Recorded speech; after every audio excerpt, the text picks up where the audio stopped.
آپ سن رہے ہیں طبقاتی جدوجہد، انقلابی سوشلزم کا علمبردار۔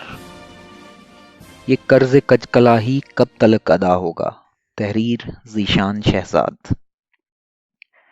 تبدیلی والی پارٹی کے چیئرمین اور پاکستان کے موجودہ وزیر اعظم عمران خان جب اپوزیشن میں تھے تو بار بار ایک بات دہراتے تھے کہ آئی ایم ایف سے قرضہ لینے سے بہتر ہے کہ میں خودکشی کر لوں۔ جذباتیت میں سیاسی پوائنٹ سکورنگ کے لیے یہ باتیں بہت اچھی لگتی ہیں، مگر برسر اقتدار آنے کے بعد ہی ان کو پتہ چلا کہ پاکستان جیسی پسماندہ اور کمزور معیشت کو سرمایہ دارانہ نظام کے تحت چلانا پڑے تو قرضوں کے سوا کوئی چارہ نہیں۔ لہٰذا حکومت میں آنے کے بعد بھی کافی پس و پیش کے بعد بالآخر اکتوبر 2018 میں اس وقت کے وزیر خزانہ اسد عمر کی قیادت میں ایک وفد آئی ایم ایف سے مذاکرات کے لیے انڈونیشیا روانہ ہوا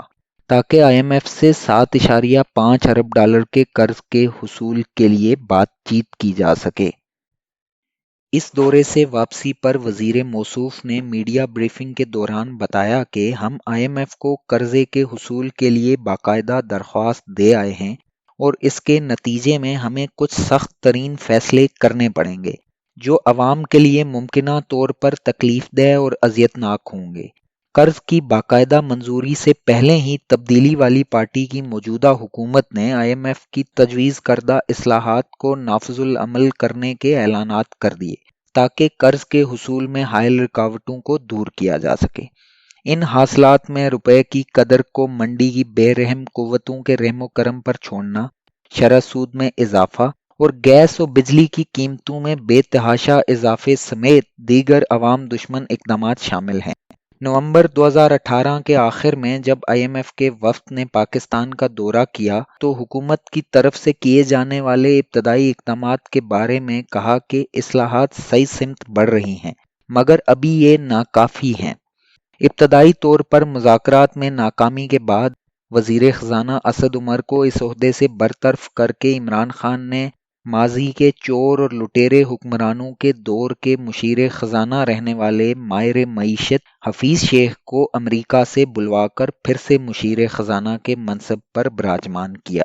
جس نے مئی 2019 میں عوام کو آگاہ کیا کہ پاکستان اور آئی ایم ایف کے مابین قرض کے حصول کا معاہدہ طے پا گیا ہے، جس کے تحت آئی ایم ایف پاکستان کو 3 سال کے عرصے میں 39 قسطوں کے ذریعے 6 ارب ڈالر کا قرض دے گا،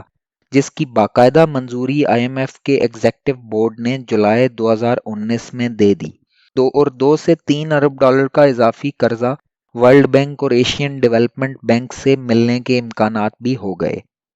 ان قرضوں کے حصول کے لیے ہونے والے مذاکرات کے آغاز سے ہی عوام پر مہنگائی کا جو بوجھ پڑا وہ کسی سے ڈھکا چھپا نہیں رہا۔ روزانہ کی بنیاد پر ڈالر اور سونے کی قیمتوں میں اضافے نے عوام کو صدمے کی کیفیت سے دوچار کر دیا۔ ہر روز اشیاء خوردنوش اور دیگر ضروری اشیاء مثلاً ادویات وغیرہ کی قیمتوں میں اضافہ محنت کشوں کو نفسیاتی ہیجان میں مبتلا رکھنے لگا۔ سماجی تانو بانو کا شیرازہ یکلخت بکھرنے لگا۔ سماجی بیگانگی میں پہلے سے زیادہ اضافہ ہونے لگا۔ یہاں تک کہ کورونا وبا کی اچانک آمد نے ایک خوف کی نئی لہر میں سماج اور معیشت کو جامد کر دیا۔ وہیں سیاست میں بھی نئی جہتوں سے بحث امڑ آئی۔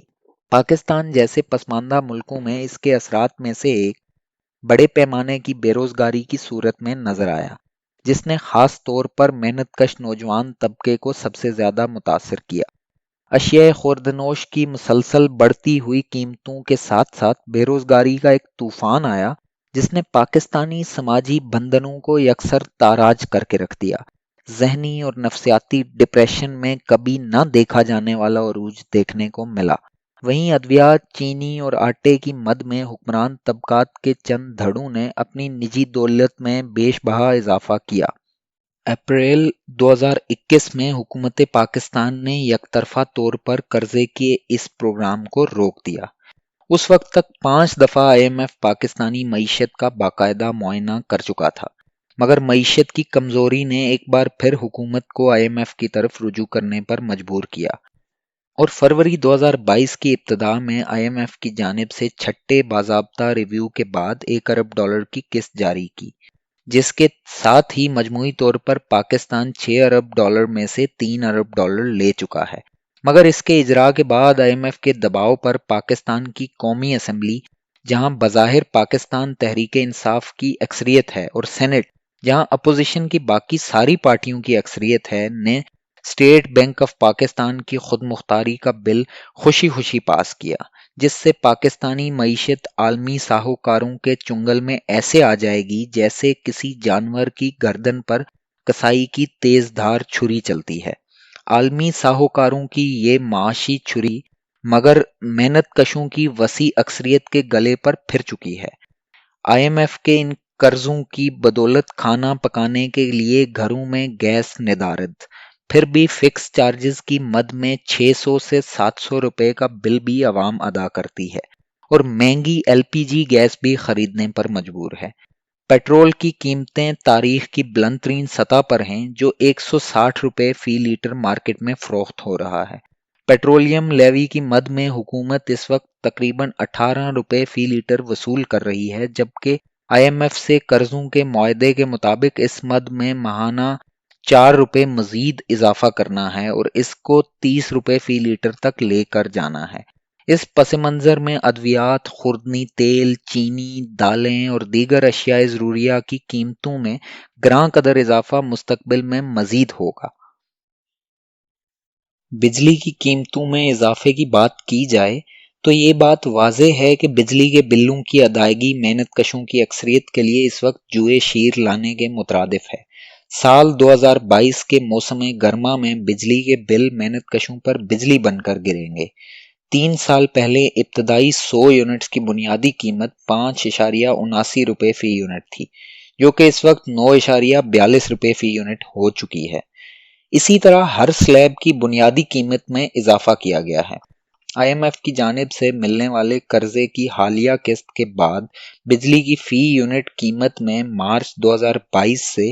65 پیسے فی یونٹ اضافہ کیا جانا ہے، اور جولائی 2022 سے 2.17 روپے فی یونٹ کا اضافہ بھی آئی ایم ایف کی جانب سے مسلط کی گئی شرائط میں سے ایک ہے۔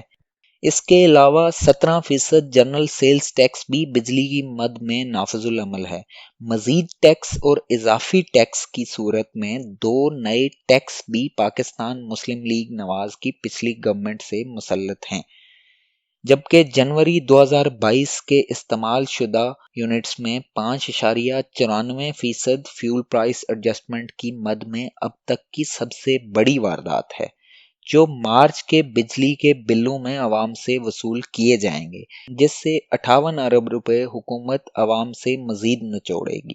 حالانکہ پاکستان میں تیل سے صرف 33% بجلی پیدا ہوتی ہے، جبکہ فیول پرائس ایڈجسٹمنٹ بجلی کی تمام پیداوار پر نافذ العمل ہوتا ہے۔ تیل کی قیمتوں میں حالیہ اضافے سے فیول پرائس ایڈجسٹمنٹ میں بھی حکومت وقت کو یقیناً اضافہ کرنا پڑے گا، جس کا پھر خمیازہ محنت کش عوام کو مزید مہنگی بجلی خریدنے کی صورت میں بھگتنا پڑے گا۔ اتنے سارے ٹیکسز لگانے کے بعد بھی ایک اور مد بجلی کے بلوں میں نظر آتی ہے، اور وہ ہے کوارٹر ٹیرف ایڈجسٹمنٹ۔ مالی سال 2021-22 کے پہلے کوارٹر جولائی سے ستمبر تک اس مد میں 28 پیسے فی یونٹ کی درخواست بھی بجلی کی ڈسٹریبیوشن کمپنیوں کی جانب سے نیپرا کو ارسال کی گئی ہے۔ ان تمام اقدامات کا مقصد بجلی کی مد میں گردش قرضوں کے حجم میں کمی کرنا ہے، جو موجودہ حکومت کے 3.5 سال کے عرصے میں 2 گنا ہو کر 2.45 ٹریلین روپے ہو چکے ہیں۔ جبکہ بجلی پیدا کرنے والے سرکاری اداروں جینکوز کو حکومت نے جب سے بند کیا ہے، تب سے بجلی پیدا کرنے والے 6,000 مزدوروں کا روزگار خطرے میں پڑا ہوا ہے۔ آئی ایم ایف نے قرضے کی حالیہ قسط کے اجراء کے بعد حکومت پاکستان پر اس بات کے لیے بھی دباؤ ڈالا ہے کہ تنخواہ دار طبقے پر انکم ٹیکس 2 گنا کیا جائے، اور پرائیویٹ ڈاکٹروں اور ٹیوشن پڑھا کر اضافی آمدنی کمانے والے اساتذہ کو بھی ٹیکس نیٹ میں لے کر آیا جائے۔ جہاں اس قسم کے عالمی ساہوکاروں کے ریاستوں پر ڈائریکٹ قرضے ہیں اور سماج میں مہنگائی کا باعث بنتے ہیں، وہیں پاکستان اور بنگلہ دیش جیسی پسماندہ معیشتوں والے سماج میں مائکرو فائنانس، چھوٹے مالیاتی قرضے کی صورت میں ایک اور بلا بھی ایسے سماجوں کے محنت کشوں کا خون چوس رہی ہے۔ عمومی طور پر یہ قرضے مہنگی شرح سود پر محنت کش اپنی کسی فوری ضرورت کو پورا کرنے کے لیے حاصل کرتے ہیں۔ یہ چھوٹے مالیاتی قرضے ماحولیاتی تبدیلیوں کے اثرات کے تحت متاثر ہونے والے دیہی کسانوں اور دہقانوں کو کس طرح دیمک کی طرح چاٹ رہے ہیں اور انہیں خودکشیاں کرنے پر مجبور کر رہے ہیں۔ اس صورتحال کی بہترین عکاسی سال 2017 میں درشیم فلمز پروڈکشن کے تحت بنائی جانے والی بھارتی فلم کڑوی ہوا میں کمال مہارت سے کی گئی ہے۔ فلم کا مرکزی کردار سنجے مشرا ایک ایسے نابینا بزرگ کا کردار ادا کرتا ہے جس کو ہمہ وقت یہ پریشانی ستائے رکھتی ہے کہ مائکرو فائنانس بینک سے لیے گئے قرضے کی سود سمیت ادائیگی نہ کر سکنے کی وجہ سے گاؤں میں بہت سے نوجوان پہلے ہی خودکشی کر چکے ہیں اور کہیں اس کا اپنا بیٹا بھی اس وجہ سے جان کی بازی نہ ہار جائے۔ کیونکہ گاؤں میں ماحولیاتی تبدیلیوں کی وجہ سے اب خشک سالی میں بے تحاشا اضافہ ہو چکا ہے اور فصلوں کی پیداوار ہر گزرتے سال کے ساتھ کم ہو رہی ہے۔ اس گمبھیر صورتحال میں فوری ضرورتوں کو پورا کرنے کی خاطر لیے گئے قرضوں کی سود سمیت ادائیگی ناممکن ہو چکی ہے۔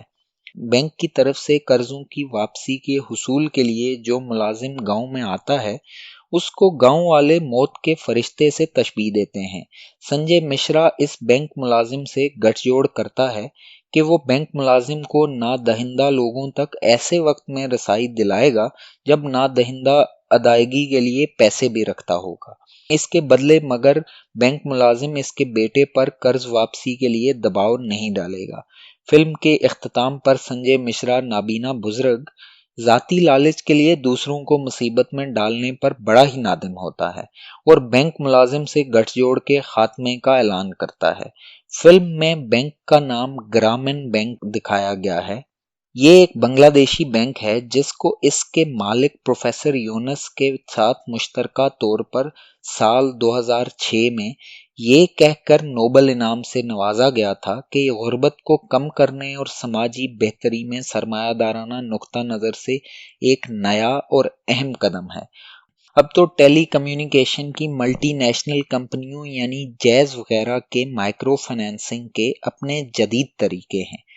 جو صارف کو 20% شرح سود فی ہفتہ کے حساب سے 10,000 روپے تک کے قرض کی سہولت دیتے ہیں، مگر اس کی صارف کو ادائیگی خود 1 ماہ کے اندر اندر کرنی پڑتی ہے اور اس مقررہ مدت میں ادائیگی نہ کر سکنے کی صورت میں شرح سود بڑھ کر 40% ہو جائے گی۔ فوری ضرورتوں کو پورا کرنے کے لیے لیے گئے ملٹی نیشنل کمپنیوں سے حاصل کردہ چھوٹے مالیاتی قرضے ہوں یا عالمی ساہوکاروں سے ریاستی سطح پر لیے گئے قرضے، محنت کش طبقات کے ذہنوں میں یہ سوال کلبلاتا رہتا ہے۔ جیسے افتخار عارف نے کہا تھا، یہ قرض کج کلاہی کب تلک ادا ہوگا، تباہ ہو تو گئے ہیں، اب اور کیا ہوگا، اب اور کیا ہوگا۔ مارکسی استادوں نے سرمایہ داری کے خمیر جو کہ منافع خوری ہے کو دریافت کر لینے کے بعد یہ پیش گوئی کی تھی کہ سرمایہ دارانہ نظام کے تحت جہاں دولت کا ارتکاز کم سے کم ہاتھوں میں ہوگا وہاں نسل انسان کی اکثریت غربت اور ذلت کی اتھاہ گہرائیوں میں زندگی گزارنے پر مجبور ہوگی۔ پاکستانی سماج اس کی ایک زندہ مثال ہے۔ جہاں قرضے لے لے کر حکمرانوں کی عیاشیاں اور بدکماشیاں ختم ہونے کو نہیں آتی، وہاں محنت کش عوام کی ذلتیں اور اذیتیں ہیں جن کا ایک لا امتناہی سلسلہ ہے جس میں کمی کے کوئی آثار اس نظام میں رہتے ہوئے نظر نہیں آتے۔ جب تک ان عالمی سامراجی قرضوں کو ضبط نہیں کیا جائے گا تب تک ان اذیتوں سے محنت کشوں کے لیے چھٹکارا پانا ممکن نہیں ہے، کیونکہ سرمایہ داری میں رہتے ہوئے محنت کش طبقات قرضوں کے اس چنگل سے آزاد نہیں ہو سکتے، بلکہ آنے والے وقت میں مسائل میں اضافہ ہی نظر آ رہا ہے۔ منافع اور سود پر مبنی جبر کے اس نظام کو زیادہ دیر تک چلانا ناممکن ہے۔ محنت کش طبقات کو آپسی جڑت کے ذریعے اس جابر نظام کو پاؤں تلے کچلنا ہوگا اور ایسے نظام کی بنیاد ڈالنی ہوگی جس کے ذریعے ذرائع پیداوار اور ترسیل کو اشتراکی کنٹرول میں لے کر انسانی معاشرے کو عالمی اور مقامی ساہوکاروں کے چنگل سے آزاد کیا جا سکے۔ حکمران طبقات کی عمومی سوچ کے برعکس ایسا ہو کر رہے گا، جیسا کہ سید عاشور کاظمی نے کہا تھا، کج کلاہی کو یقین تھا گھٹ کے مر جائیں گے لوگ، ہم یہ کہتے تھے کہ سڑکوں پر نکل آئیں گے لوگ۔